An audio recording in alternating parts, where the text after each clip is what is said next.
La idea es hacer una actividad el día 30 de mayo a las 11 de la mañana en Santa Clara, una actividad abierta tanto para familias como para chiquis. La idea es poder tener un espacio en el que las familias en un taller y una itzaldi, digamos, tengan una oportunidad, tanto familias que hablan euskera de normalmente como las que no y quieren participar en euskera con sus hijos e hijas, un espacio para aprender dinámicas, juegos y practicar de algún modo. Y a su vez los chiquis y las chiquis podrán jugar y luego habrá un momento final en el que todas jugarán conjuntamente. En cierto modo es una parte teórico-práctica y de una manera divertida y no formal de poder llevar el euskera a un espacio más informal, familiar y en la calle, que el objetivo principal es sacarlo de lo que es el aula y en la parte más formal.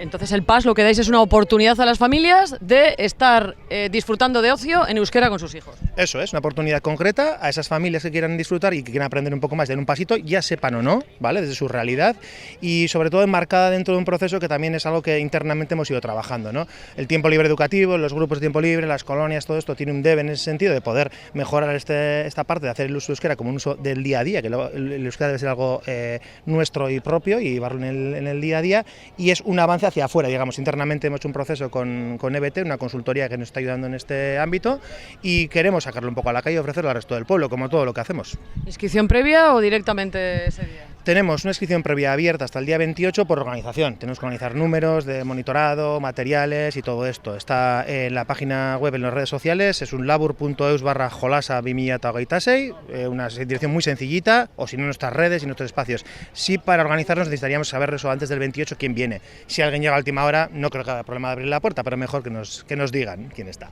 Kontuan hartu behar dugu, aurretan eraben euskaren eragin alizateko familiak pisu handia duela. Eta orduan hori kontuan hartuta, egin duguna izan da familiekin zelan egin dezakegun hau landu. Egia da eragin alizateko eta hizkuntza ohituretan eragin alizateko, bai familia barruan zein aisialdian, familiek daukaten paper hori erdigunean ere kokatu beharko genukela. Aipatu beharrekoa da, familia erdaldunek ere asko daukatela egiteko prozesu hauetan guztietan. Eta horregatik, aipatu dugun bezala, maiatzaren 30ean, planteatu dugun egun honetan, bi momentu desberdin egongo dira. Lehenengo momentua, zeinetan familiek jasoko duten hitzaldi teoriko praktiko bat, zeinetan hitz egingo dugun hizkuntza ohitura horiek zelan sortzen diren, zelan familiek dituzten espazio horiek zeinetan eraiki dezakegun euskaren erabilera modu natural eta aisialdiren ikuspegi horretatik.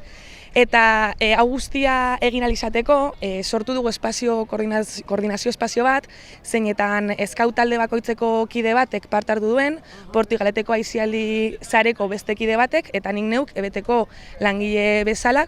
Eta espazio horretan landu izan dugu alde batetik hezitzaileak, hau da, egun horretan egongo diren hezitzaileek zenolako praktika honek eraman dezaketen aurrera, hizkuntza eta kasunetan euskararen erabieran eragin ahal izateko, aisialdi oinarri hartuta.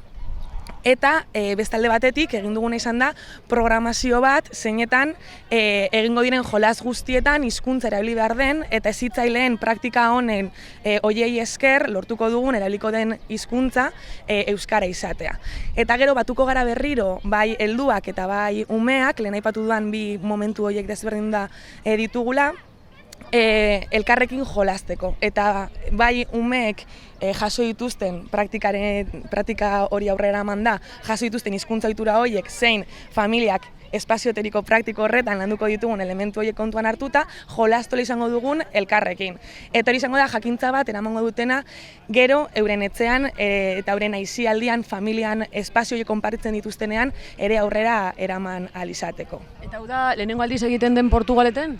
Bai, da lehenengo aldiz planteatzen dugula proiektu hau, Portugaleteko aisialdi sarearekin lehenagotik beste lanketa batzuk egiten egon gara, batez ere barrura begira eta hezitzaileen praktika horietatiz aparte, elementu zelan programatu, hizkuntzan ikuspegia zelan txertatu daiteken elementu desberdinetan, eta lanketa horren guztiaren ondorioz ikusi dugu orain prest gaudela Portugaletari begira eta horrelako espazio mixto bat, zeinetan familiek ere bere espazioa eta bere protagonismoa izango duten aurrera eraman dezakegun.